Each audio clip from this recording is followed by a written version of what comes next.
I've done a lot of home repair over the years, and a problem that I've run into time and time again is screws that have been painted over. If screws are holding something in place, you often can't remove that thing until you've backed out the screws. Most people resort to brute force when they're trying to tear these things out, but I think that's a bad way to demo sometimes. There's an easy way to back out paint-filled screws, and it only involves two simple tools. That's what I'm going to show you today on the Honest Carpenter Show. Obviously, the reason you can't use a drill to take these screws out right away is because the screw slots are completely filled in with paint. The bit in your drill just can't get any purchase in the screw head.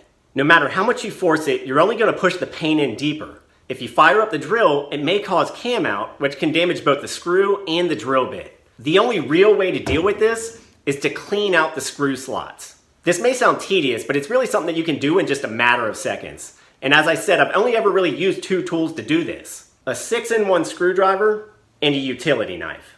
I almost put this tip in my 21 hand tool tricks video last week, but it really seemed like it needed its own video because I wanted to show it in depth. So here it goes. When I first find a paint-filled screw that needs to be backed out, right away I reach for my 6-in-1. As I talked about last week, these super handy screwdrivers have reversible shafts with both Phillips and flathead or standard bits at either end. I go ahead and flip it to my flathead end, and I'll typically start with the smaller bit, usually a number 1 gauge. I like this end of the tool because it's narrower and thinner. We're not turning the screw yet, we're cleaning it out. I start by trying to carve most of the paint off the circular head of the screw. This lets you see the orientation of the slots better, and it'll also make it easier to back the screw out when the time comes. So I do this with a chiseling motion, peeling or cracking the paint off the screw head. It works just as well to rake back towards you sometimes. But I use both hands with very small, controlled motions to prevent the tool from slipping and slashing other surfaces. Old paint, especially multiple layers, will often just crack off in little slabs. Newer paint may sort of peel like a skin. By working carefully around the circumference of the screw head, you can usually pare away a small, perfect circle. Now, with the screw head mostly clean and exposed, you can focus on cleaning out the slots. At this point, I angle in one of the sharp corners of the flathead bit. Starting at the extremity of the screw head, I either push the pointy tip through one of the slots or drag it back towards me. I'm trying to rake the hardened paint out of the slot.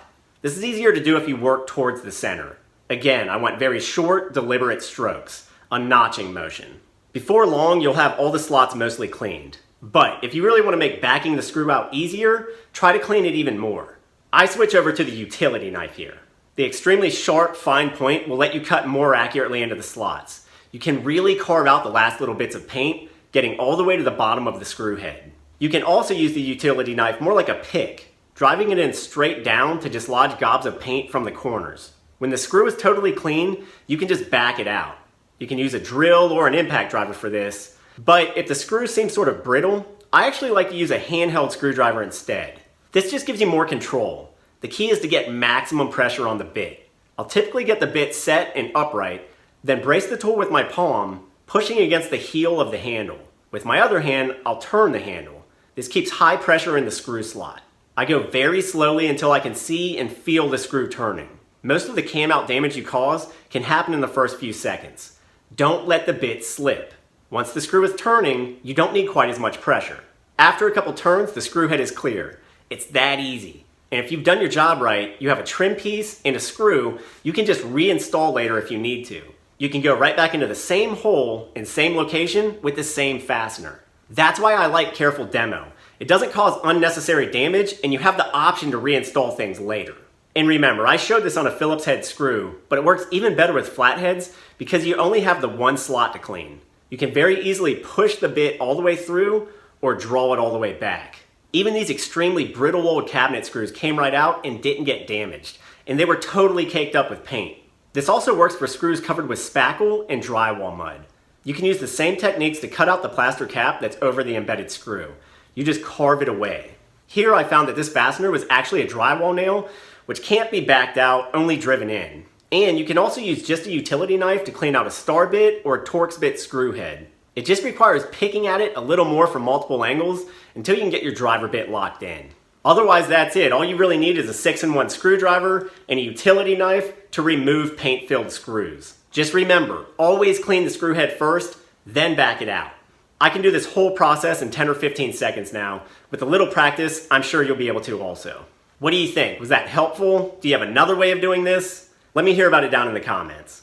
I'm going to link these hand tools and some others down below in the description. Feel free to browse them if you need anything. As always, thanks for watching. Be sure to check back in for more videos coming up soon.